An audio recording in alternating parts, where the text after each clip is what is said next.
And hello again out there, whenever and wherever you are. Thanks for joining me for some more Pride and Prejudice. We are going to close out Volume 1 with chapters 22 and 23 today, so let's get going. Chapter 22. The Bennets were engaged to dine with the Lucases, and again during the chief of the day was Miss Lucas so kind as to listen to Mr. Collins. Elizabeth took an opportunity of thanking her. "It keeps him in good humor," she said, "and I am more obliged to you than I can express." Charlotte assured her friend of her satisfaction in being useful, and that it amply repaid her for the little sacrifice of her time. This was very amiable, but Charlotte's kindness extended farther than Elizabeth had any conception of. Its object was nothing less than to secure her from any return of Mr. Collins's addresses by engaging them toward herself. Such was Miss Lucas's scheme, and appearances were so favorable that when they parted at night, she would have felt almost sure of success if he had not been to leave Hertfordshire so very soon. But here she did injustice to the fire and independence of his character, for it led him to escape out of Longbourn House the next morning with admirable slyness, and hastened to Lucas Lodge to throw himself at her feet. He was anxious to avoid the notice of his cousins, from a conviction that if they saw him depart, they could not fail to conjecture his design, and he was not willing to have the attempt known till its success could be known likewise. For though feeling almost secure, and with reason, for Charlotte had been tolerably encouraging, he was comparatively diffident since the adventure of Wednesday. His reception, however, was of the most flattering kind. Miss Lucas perceived him from an upper window as he walked toward the house, and instantly set out to meet him accidentally in the lane. But little had she dared to hope that so much love and eloquence awaited her there. In as short a time as Mr. Collins's long speeches would allow, everything was settled between them to the satisfaction of both, and as they entered the house, he earnestly entreated her to name the day that was to make him the happiest of men. And though such a solicitation must be waived for the present, the lady felt no inclination to trifle with his happiness.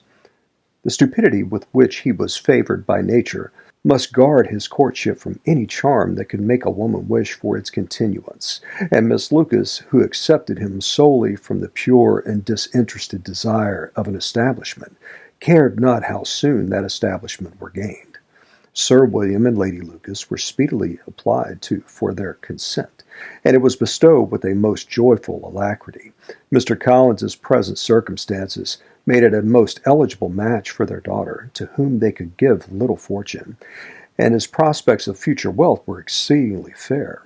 Lady Lucas began directly to calculate with more interest than the matter had ever excited before how many years longer Mr. Bennet was likely to live, and Sir William gave it as his decided opinion that whenever Mr. Collins should be in possession of the Longbourn estate, it would be highly expedient that both he and his wife should make their appearance at St. James's. The whole family, in short, were properly overjoyed on the occasion. The younger girls formed hopes of coming out a year or two sooner than they might otherwise have done, and the boys were relieved from their apprehension of Charlotte's dying an old maid. Charlotte herself was tolerably composed. She had gained her point and had time to consider it. Her reflections were in general satisfactory.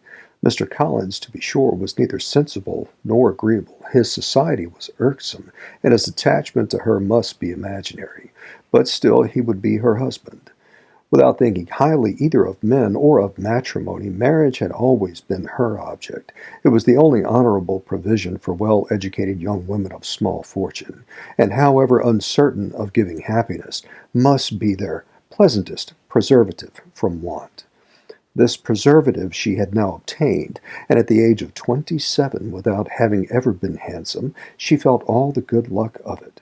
The least agreeable circumstance in the business was the surprise it must occasion to Elizabeth Bennet, whose friendship she valued beyond that of any other person.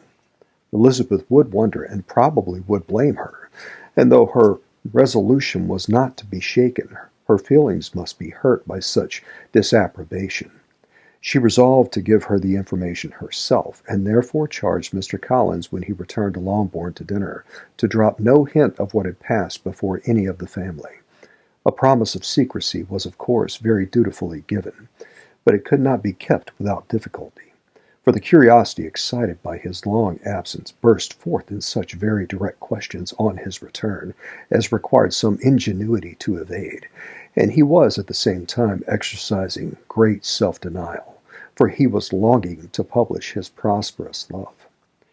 As he was to begin his journey too early on the morrow to see any of the family, the ceremony of leave-taking was performed when the ladies moved for the night, and Mrs. Bennet, with great politeness and cordiality, said how happy they should be to see him at Longbourn again, whenever his other engagements might allow him to visit them.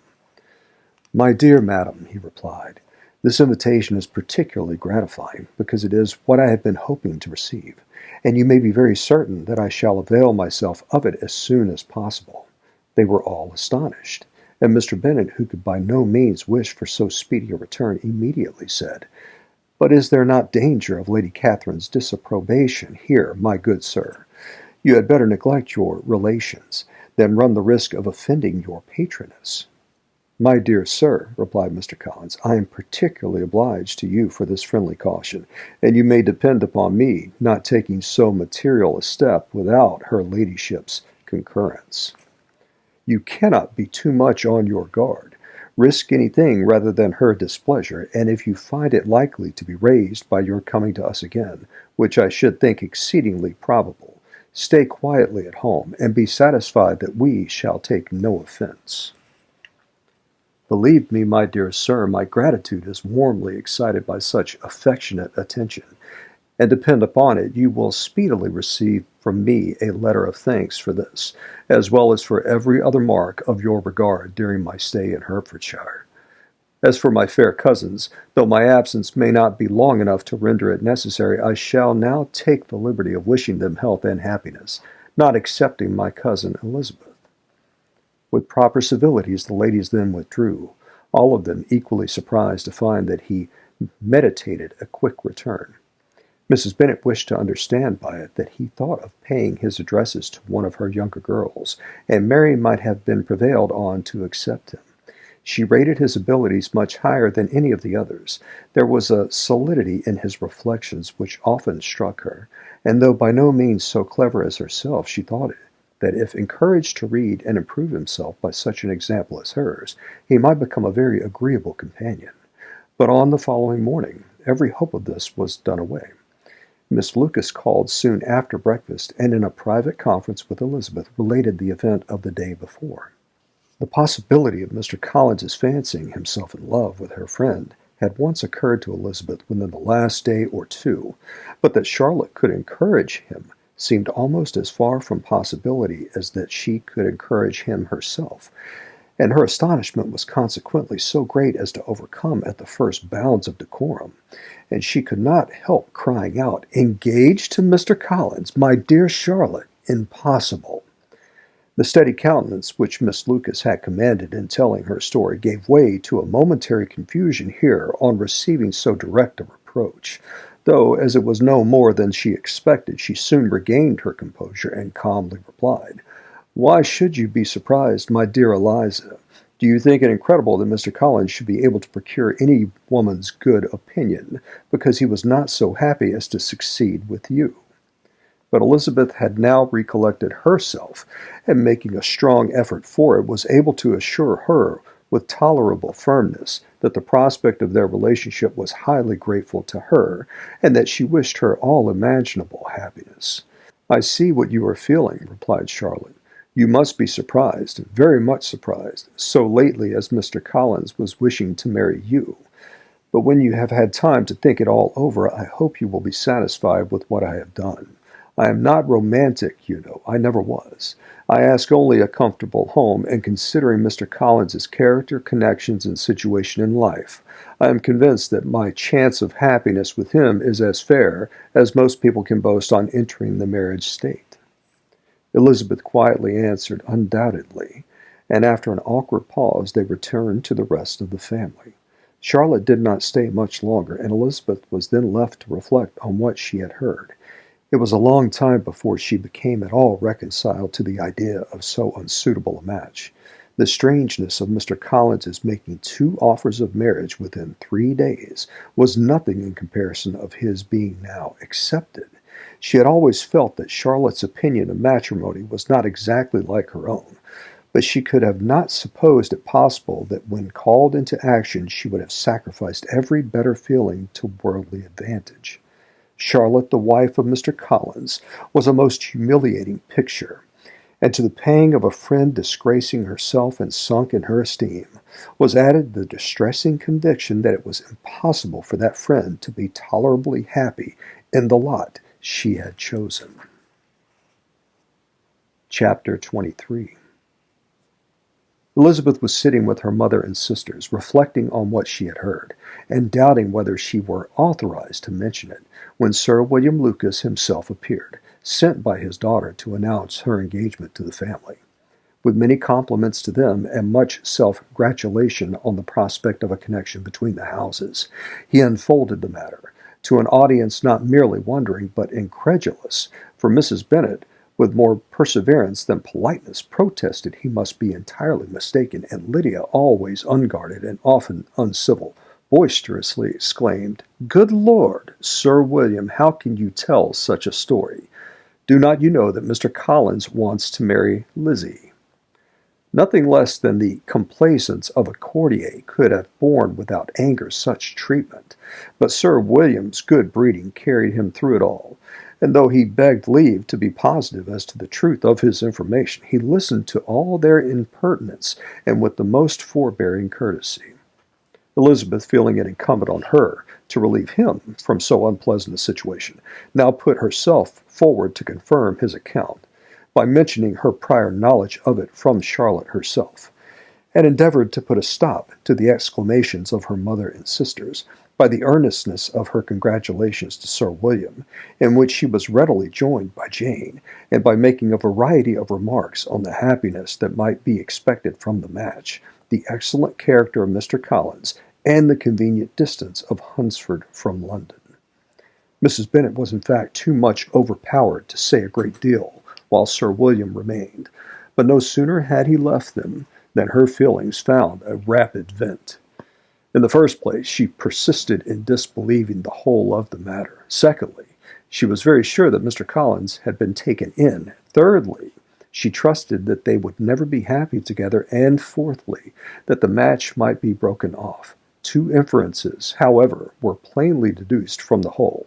One, that Elizabeth was the real cause of all the mischief, and the other, that she herself had been barbarously used by them all. And on these 2 points she principally dwelt during the rest of the day. Nothing could console and nothing appease her, nor did that day wear out her resentment. A week elapsed before she could see Elizabeth without scolding her. A month passed away before she could speak to Sir William or Lady Lucas without being rude, and many months were gone before she could at all forgive their daughter. Mr. Bennet's emotions were much more tranquil on the occasion, and such as he did experience he pronounced to be of a most agreeable sort, for it gratified him, he said, to discover that Charlotte Lucas, whom he had been used to thinking tolerably sensible, was as foolish as his wife, and more foolish than his daughter. Jane confessed herself a little surprised at the match, but she said less of her astonishment than of her earnest desire for their happiness, nor could Elizabeth persuade her to consider it as improbable. Kitty and Lydia were far more envying Miss Lucas, and Mr. Collins was only a clergyman, and it affected them in no other way than as a piece of news to spread at Meryton. Lady Lucas could not be insensible of triumph on being able to retort on Mrs. Bennet the comfort of having a daughter well married, and she called at Longbourn rather oftener than usual to say how happy she was, though Mrs. Bennet's sour looks and ill-natured remarks might have been enough to drive happiness away. Between Elizabeth and Charlotte there was a restraint which kept them mutually silent on the subject, and Elizabeth felt persuaded that no real confidence could ever subsist between them again. Her disappointment in Charlotte made her turn with fonder regard to her sister, of whose rectitude and delicacy she was sure her opinion could never be shaken, and for whose happiness she grew daily more anxious, as Bingley had now been gone a week, and nothing was heard of his return. Jane had sent Caroline an early answer to her letter, and was counting the days till she might reasonably hope to hear again. The promised letter of thanks from Mr. Collins arrived on Tuesday, addressed to their father, and written with all the solemnity of gratitude which a 12 months' abode in the family might have prompted. After discharging his conscience on that head, he proceeded to inform them with many rapturous expressions of his happiness in having obtained the affection of their amiable neighbor, Miss Lucas, and then explained that it was merely with the view of enjoying her society that he had been so ready to close with their kind wish of seeing him again at Longbourn, whither he hoped to be able to return on Monday fortnight. For Lady Catherine, he added, so heartily approved his marriage, that she wished it to take place as soon as possible, which he trusted would be an unanswerable argument with his amiable Charlotte to name an early day for making him the happiest of men.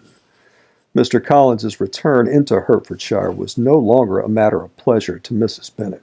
On the contrary, she was as much disposed to complain of it as her husband. It was very strange that he should come to Longbourn instead of to Lucas Lodge.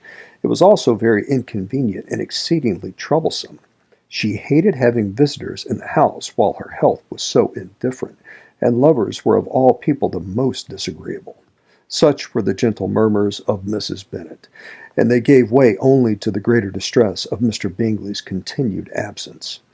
Neither Jane nor Elizabeth were comfortable on this subject. Day after day passed away without bringing any other tidings of him than the report which shortly prevailed in Meryton of his coming no more to Netherfield the whole winter, a report which highly incensed Mrs. Bennet, and which she never failed to contradict as a most scandalous falsehood. Even Elizabeth began to fear, not that Bingley was indifferent, but that his sisters would be successful in keeping him away. Unwilling as she was to admit an idea so destructive of Jane's happiness, and so dishonorable to the stability of her lover, she could not prevent its frequently recurring. The united efforts of his two unfeeling sisters and of his overpowering friend, assisted by the attractions of Miss Darcy and the amusements of London, might be too much, she feared, for the strength of his attachment. As for Jane, her anxiety under this suspense was, of course, more painful than Elizabeth's, but whatever she felt, she was desirous of concealing, and between herself and Elizabeth, therefore, the subject was never alluded to. But as no such delicacy restrained her mother, an hour seldom passed in which she did not talk of Bingley, express her impatience for his arrival, or even require Jane to confess that if he did not come back, she should think herself very ill-used. It needed all Jane's steady mildness to bear these attacks with tolerable tranquillity. Mr. Collins returned most punctually on the Monday fortnight, but his reception at Longbourn was not quite so gracious as it had been on his first introduction. He was too happy, however, to need much attention, and luckily for the others, the business of love-making relieved them from a great deal of his company. The chief of every day was spent by him at Lucas Lodge, and he sometimes returned to Longbourn only in time to make an apology for his absence before the family went to bed. Mrs. Bennet was really in a most pitiable state. The very mention of anything concerning the match threw her into an agony of ill humor, and wherever she went she was sure of hearing it talked of. The sight of Miss Lucas was odious to her. As her successor in that house, she regarded her with jealous abhorrence. Whenever Charlotte came to see them, she concluded her to be anticipating the hour of possession, and whenever she spoke in a low voice to Mr. Collins, was convinced that they were talking of the Longbourn estate, and resolving to turn herself and her daughters out of the house as soon as Mr. Bennet were dead. She complained bitterly of all this to her husband. "Indeed, Mr. Bennet," she said, "it is very hard to think that Charlotte Lucas should ever be mistress of this house, that I should be forced to make way for her, and live to see her take my place in it. My dear, do not give way to such gloomy thoughts. Let us hope for better things. Let us flatter ourselves that I may be the survivor." This was not very consoling to Mrs. Bennet, and therefore, instead of making any answer, she went on as before. "I cannot bear to think that they should have all this estate. If it was not for the entail, I should not mind it." "What should you not mind?" "I should not mind anything at all. Let us be thankful that you are preserved from a state of such insensibility. I never can be thankful, Mr. Bennet, for anything about the entail. How any one could have the conscience to entail away an estate from one's own daughters, I cannot understand. And all for the sake of Mr. Collins, too. Why should he have it more than anybody else? I leave it to yourself to determine, said Mr. Bennet. And that, folks, is the end of Volume 1 of Jane Austen's Pride and Prejudice. Thank you so much for tuning in. And I look forward to starting Volume 2 for you and seeing you there. Thank you so much. Take care. And until then,